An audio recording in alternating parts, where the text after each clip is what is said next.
So since your desire constantly expands because of what you are living, that means there must always be a new idea that has not yet come to fruition. Is that right? And is that all right with you? Well, you should write that down. So many of our physical friends are in a position where their life has clarified for them that they want something beyond where they are. It may be an improvement in their physical condition. It may be an improved relationship or a missing relationship filled with a present relationship. It may be that they want material things that are more to their advantage, more money, nicer living conditions. It may be that they are wanting a greater sense of fulfillment, a clear idea of who they are and why they are here. But in every case, as your physical life causes you to clarify that you want something beyond where you are, there is always this gap between your realization that you are reaching for something and the actual receiving or obtaining of it. There is always that gap, and we want to call it the eternal gap of life. We want to call it the eternal gap of becoming. We want to call it the natural consequence where a genius, source energy creator, that's you, came forth from non-physical into a physical body with the precise intention of letting the contrast that surrounds you be the basis from which you would come to constant new conclusions of what would make life better for you. And you understood that when all of that happened, that not only would Source agree with you, but the larger part of you, which is still non-physical, even though you are in this physical body, would go immediately and directly to the full essence of what it is you are asking for. Something that is even more interesting to us that most humans miss altogether is that you carve your life out incrementally. In other words, none of you sits down at the breakfast table one morning and writes out your life plan. Instead, it is written by you incrementally. When you're rude, you write a plan that says, I want to be more who I really am when I'm interacting with others. When you're confused, you write a vibrational plan, so to speak, that says, I want more clarity. When you don't have enough money, you write a plan that says, I would like enough money to do what I'm wanting to do right now. When you are sick, your plan says, I want wellness. You are unsteady, you want to be more steady. When you see your world not in the condition you want it to be, your plan says, I would like the world to improve in this way or this way. In other words, all day, every day, as you sift through the details of your life experience, you are at conscious but mostly unconscious levels, sending rockets of desire forward, which is what you knew you would do when you came forth. In fact, you knew that the evolution of your species, that the evolution of your time-space reality would happen because of you and those like you who are standing in this leading edge environment still asking for more. And from your non-physical perspective, you understand that the reason it works so beautifully is because this is a universe that is based upon attraction. So you knew you had to get here and have experiences that would make you ask for or call for the improvement. It's an eternal cycle of life. So the way it works is, from non-physical, you saw yourself here. As you came into this physical body, you see more still. And as you see more, as you see that which you would like to have, Source says, you should know, leading edge creator, and so be it. So much so, in fact, we've written a book and given it the best title that we think could ever be given to a book because it speaks to all of this. And the title of the book is Ask, and it is given. Transform your life and unlock the secrets to manifesting your desires with Ask, and it is given. An introduction to the teachings of Abraham Hicks. This powerful audiobook is now available for free through Audible Premium Plus. Take control of your life and start attracting abundance, joy, and fulfillment. Head to the pinned comment to access the link and sign up for Audible Premium Plus. Don't miss out on this opportunity to change your life. Now, an improved title, we wanted this one, but they all said it was way too long. An improved title would be, so I am non-physical energy, I project myself into a physical body, and then I weigh the consequences of physical life experience, and from that contrast I give birth to endless new desires, which source then becomes immediately at one with. Too long? But that really is what happens. In other words, we want you to know that not only when you ask is it given, we want you to understand that when you ask, the larger non-physical part of you literally becomes the vibrational equivalent of what you're asking for. So if you don't have enough money, and you ask for more money all day, every day, as you are sifting through the details of your life experience, you are have amassed an incredible vibrational escrow of abundance. But most physical friends do not feel ownership of something until it is manifested into the physical stuff that they can translate with their physical senses.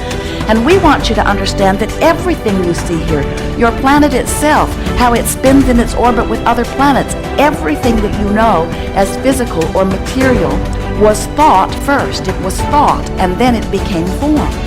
And in like manner, everything that you create, without exception, must be thought first, and then it is form. And so that's where we come in.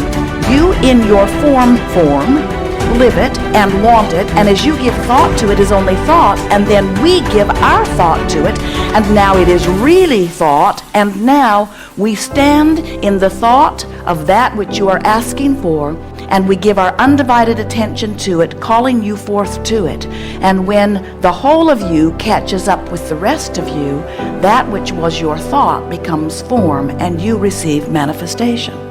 How about that? So that's why we call this gathering the art of allowing. That's what that allowing part is. I find some way in my physical body to allow myself to become vibrationally up to speed with what I have formerly only thought about. You following? So step one says ask, and you can't help but do that. You're out here banging around in the physical. All kinds of things are happening, and so you're asking.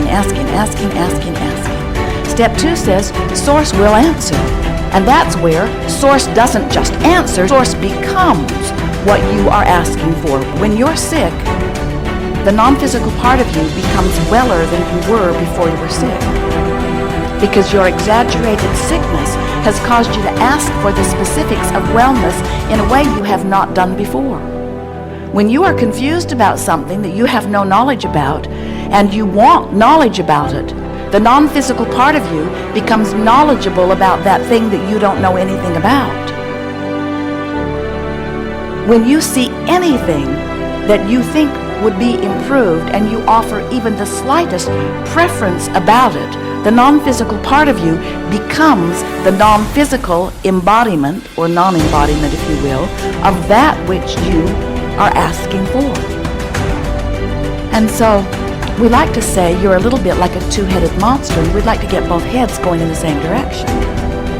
So when you ask for something and Source becomes it, and you believe it or expect it or anticipate it and watch for it, now you're moving in the same direction as that which is your Source, and you feel the alignment of that. It feels like joy, it feels like passion, it feels like fulfillment, it feels good to you. But when you ask for something and the non-physical part of you becomes it, and you keep beating the drum trying to justify why you want it, you see, I need this extra money because life has been so hard for me, you say.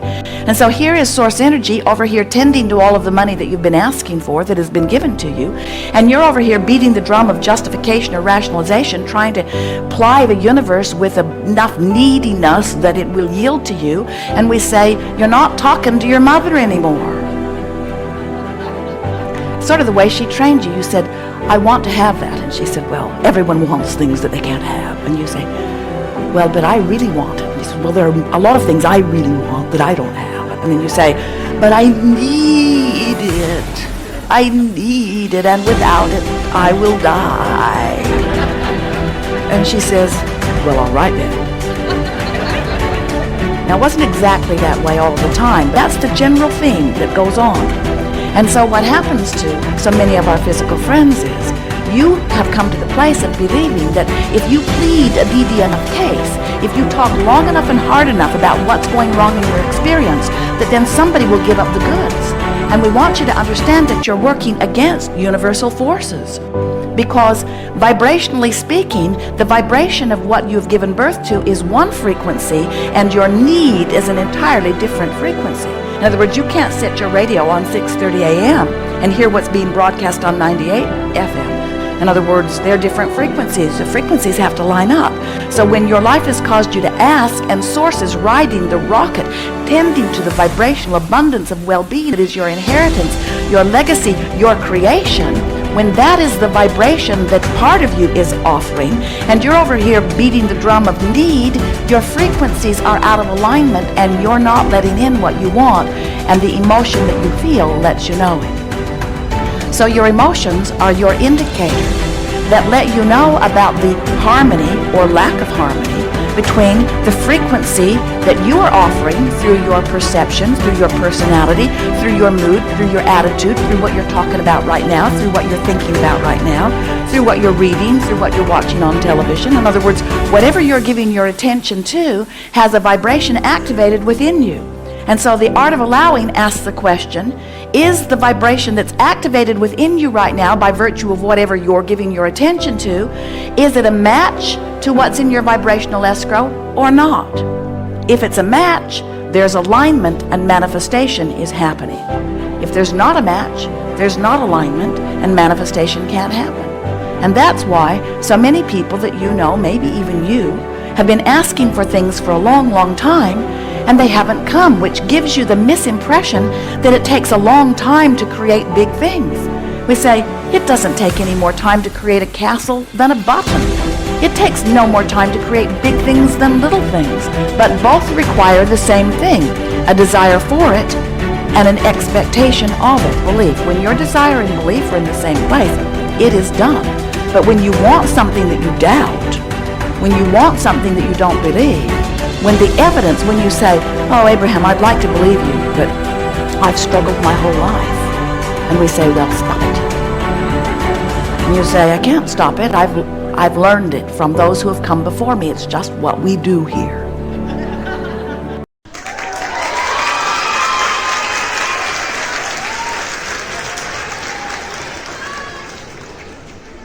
Sign up for your free Audible trial now. Link in the pinned comment.